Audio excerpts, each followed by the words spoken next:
What is good, guys? Welcome back. It is your boy Given. Today we're going to be checking out the Joel death scene footage and breaking it down, trying to see step by step how this whole process happened, because a lot of people are saying it didn't make sense. A lot of people are saying it made sense. So for us right here, we're going to look at it from the moment they meet Abby to the moment Joel gets the 9 iron to the head or whatnot, gets the putter to the head, whatever you want to say. But we're going to see this, analyze this, and see if it makes sense. Okay, guys, I'd like to thank the proprietor of this video that we're using right now. It is Rabid Retrospect Games. Okay, guys, go give them a follow. I'll put the link in the description below. So without any further ado, let's really just check this footage out. Okay, so here we have Abby getting attacked by the Horde, and we proceed from here.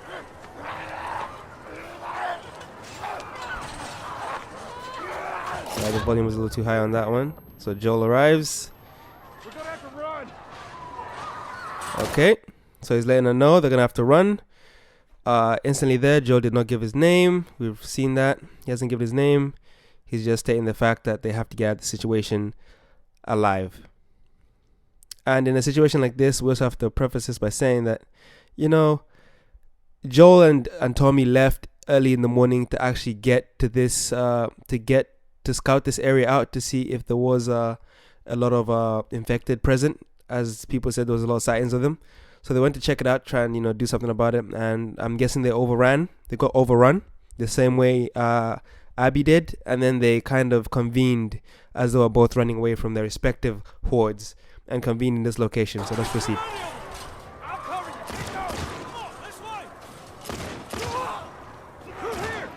See, so no introductions of names yet. Just trying to make it through alive.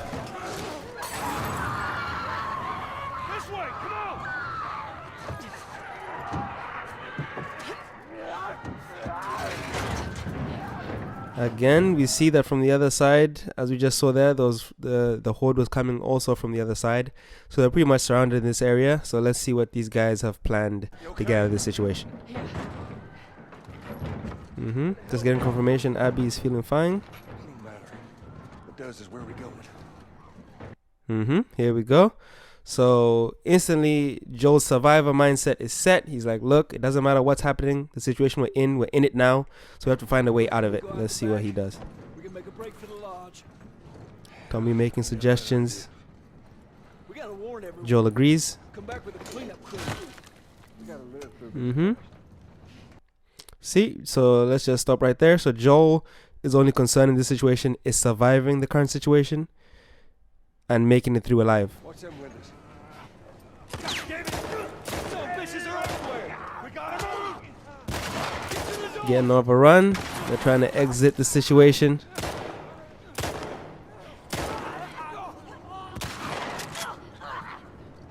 Damn. Joel's really putting in work. Joel's really putting in some work. Alright, they're moving through the situation, keeping it all on lock. Damn, they mean business. Damn it! That door ain't gonna hold them for long. We need to hurry. They recognize that they have no time. They need to get out of this situation ASAP before they get overrun. Up there, the window. That's our way out. You see a way out? Alright, so Tommy has recognized that there is a way out, and that is through the window. And it seems like the only way out of this situation. So here we're gonna stop it right here because this is another moment. So Tommy and Joel with Abby have realized that the only way to get up there is to get this ski lift onto the trolley so they can move it all the way over to the ledge, to the window, the exposed window. And we see that this thing is heavy, so they need as many hands on it as they can to get it up as quickly as possible. So Abby's there to help. If she wasn't there, who knows what would have happened. Push it up onto the cart. And also, let's say if she wasn't there, we don't even know if the Horde would have been there. So it goes both ways. But the fact that if she is there allows them to easily get this up and facilitate the escape.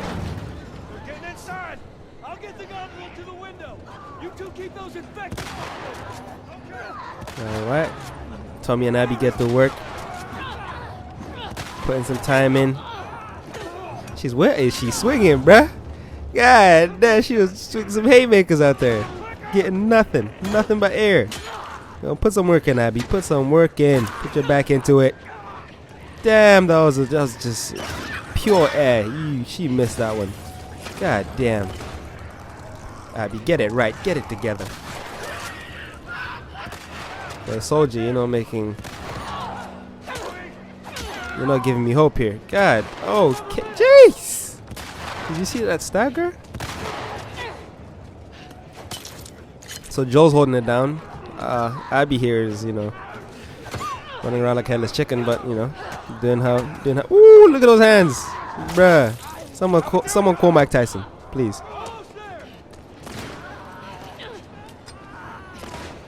Okay, situation is just these runners are just leaking through, and now they're ready. It's time to escape. All right, so it's time to go. Time to get out of the situation. I got you. Get close to us. Up to this point, there is no introduction of names. It's this way. Come on. They're trying to escape the situation and get to the watchtower or whatnot. The safe place, as they will probably call it. This is probably where they take the the register, as they usually do. Take watch. Damn, Abby, just get in the thing, bruh.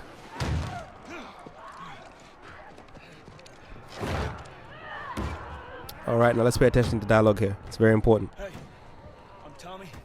That's Joel. Okay, keynote. Tommy is the one who introduces himself to Abby, not Joel. So Tommy introduces himself to Abby. As you can see, Abby looks very shook. She looks scared, so he's trying to build rapport so she can better function in helping them escape this situation alive. If you're in a life or death situation, it's better to know the person next to you and make sure that they're on the same page with you for you to get out alive. So let's preface that by saying that. So let's continue. Abby, are you okay? That ain't gonna hold. We gotta go back. We can outrun. As you can see, Abby's just eyeing up Joe like, bruh, I can't believe I'm in this situation. Like, the gods are on my side. The gods are on my side. And as we see here, Tommy's saying, we ain't gonna outrun them all the way to Jackson. So he acknowledges that they're not gonna make it all the way to Jackson. They have to find another way. Come on, Jackson, we need to barricade that door. Tommy, we cannot stay here. Horses. Again, Joel realizes the situation is dire, and he says, we can't stay here, because he knows if they stay here, it's certain death. They need a way to leave the situation. So they're here in this situation. So it's either they go to Jackson, probably die on the way, or stay here, probably die right there. So those are two options. Let's see what happens. My friends are at a mansion just north of here. It's fenced See, in. Abby offers a solution to the situation. I can work. Joel knows the area, and he knows the place she's talking about. He knows it's a secure place, and he feels comfortable going there. Because at this moment, Joel only cares about what? Survival. He doesn't care if he goes to Jackson, he's not making it. If he tries to stay there, he's not making it. So the only other option, as Joel has just said, is going to the place where, Abby's friends are. I'll get the door. You ride with me. Come on. Joel does his usual survivor thing, make sure the person he doesn't know is with him at all times, just to keep an eye. So after all this, Joel never said his name to Abby. It was Tommy who released that information. And in a situation in which you need people's trust to, get through it. About this one. Okay, we're just going to skip over this situation here. Because it ain't that deep. It ain't that deep. Alright, skip all the way up here. Here we go. Now this is where the meat of the situation, the meat of this video is. Now let's assess here if this was a mistake or not. The circumstances have shown so far that they really had no choice but to come here. And Joe acknowledged that this place was a safe place and had a perimeter worthy of staving the hordes away, or keeping the hordes away. Scared us. How you guys doing? We're good. And let's also preface this by saying, at this point, the group doesn't know who Tommy and Joe are. It's just two strangers with Abby. So for them, they don't have to act any type of way, any type of suspicious, like, oh, who's these? They don't have to act any kind of way. Because they feel like, oh, Abby, was saved by these two. Let's just, extend the hand. So they're not acting in any suspicious way. They seem like kids. Let's also preface this by saying that they are kids. They're not old. They're all in their 20s. They're young people. So Joe's usual hunters would be people, they'll be looking dirty, grimy, not organized. They'll be looking a bit more, weathered, desperate, Good. per se. Thanks. Yeah. Can I talk to you for a minute? You want to get those saddles off? No, it's all right. We'll just ride out the storm and we'll get out of here. Okay, and as we see here, Nora tries to get them to relax, feel comfortable. But Joe, being the survivor he is, says, you know what? Nope, I ain't taking no saddles off. As soon as this storm blows over, we are out of here. We are gone, Gonzo. You ain't seen us. All right, Tommy trying to get the horses dry. Don't get electricity in here. Fuck. I be plotting. Who are these people? How long y'all been here? Okay, Tommy asking questions, and this is key because when you're in a situation where you're outnumbered, it's best to try and come off friendly, to try and build rapport in a situation where you don't know people. So first of all, they just saved Abby. They have no reason to fear Abby because she helped them out of the situation. But as you see here, let's watch Joel's actions. Yesterday. Yep. Joel asked, how long have they been here? Manny says they've been here since yesterday. Joel's looking around the room, trying to read the room. He asks what they're doing this way. My boy just answers, just passing through. No need for him to, there's no fluctuations in his voice, nothing to infer that, they're lying per se. So Joel's taking all this in.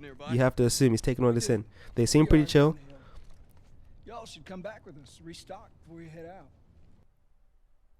Okay, so Tommy just suggests that they go to Jackson. And why would he suggest, we live close by, let's go over there? Because he knows in Jackson, these guys will be outnumbered. He knows if they get to Jackson, they'll be much safer, as in Tommy and Joe will be much safer in that situation. So he sees, looking around the people, he's trying to gauge the situation as well. Mel, by the way. As you see, Mel is the most friendly face you can see. Mel does not seem threatening. She just seems like a lovely girl. Nothing too suspicious, but the dude over to the right of my man Tommy seems a bit suspect with his arms crossed. Joe. Okay, now take heed of how Tommy introduces himself and points to his brother, and Joel takes a pause before he answers, trying to assess the situation. He's trying to realize, okay, let me give my name here because I don't want to make them feel any type of way, you know what I mean? Because, we're in this situation now. So he says his name, Joel.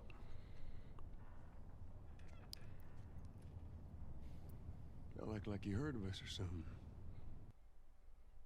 And as you see, the ears perked up in the room. Joel was assessing the room as he said his name. And as soon as he realizes, okay, there's something going on here, he speaks up and says, it sounds like, you've heard of us or something. Because they have. And bam. There we go. Tommy flips and it is on. It is on like Donkey Kong. So, that's the whole situation. How they got themselves there. How they ended up in that situation. The only point of contention here would probably be why was Joel standing in the middle of the room. But in this situation, he wasn't even there for that long. My dude was standing there for like, what? not even 15 seconds before, the whole shit went down.